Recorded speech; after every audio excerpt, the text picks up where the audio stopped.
তামোল এখন চুবাই চুবাই মানে মুকলি পথাৰৰ ফালে ওলাই আহিলোঁ আৰু এতিয়া ভাবিছোঁ মানে লেঙি পাতিম, ফাঁচি জাল পাতিম আৰু ৰাতিপুৱা চামহি মাছ পাওঁ নে নাপাওঁ। এতিয়া পাতিব লৈছোঁ, আপোনালোকক দেখুৱাম কেনেকৈ পাতি আছোঁ, চাই থাকক। ইয়াত দেখিছে নিচাদৰে পাতিব লৈছে লেঙিখন, দেখিছে।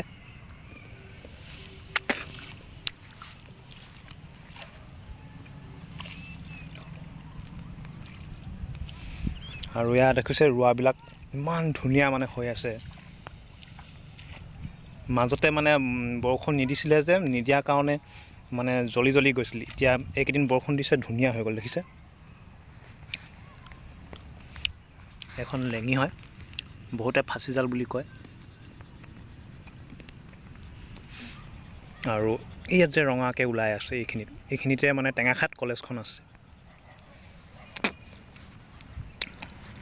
গাঁওখন চাওকচোন, মানে দূৰৰ পথাৰৰ পৰা ইমান ধুনীয়া লাগে, দেখিছে।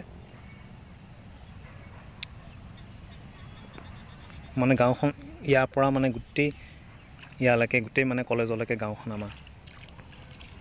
নিশ্চয় ইতিমধ্যে মানে লেঙিখন পাতি হৈছেগৈ আৰু জালখনৰ ওপৰত থকা এইবোৰ মানে পোনা বুলি কোৱা হয়। জালখন দেখিবৰ কাৰণে উপঙি থাকে আৰু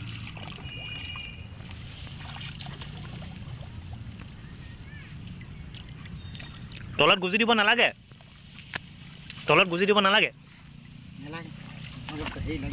পাতি মেলি হ'ল আৰু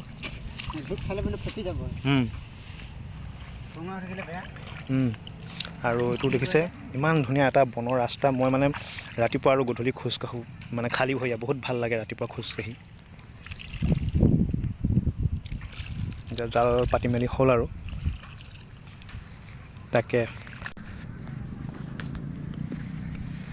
জাল পাতি মেলি হ'ল আৰু এতিয়া অকণমান মানে ৰাস্তাত খোজকাঢ়োঁ আৰু এতিয়া তাকে আপোনালোকলৈ ভিডিঅ'টি বনালোঁ।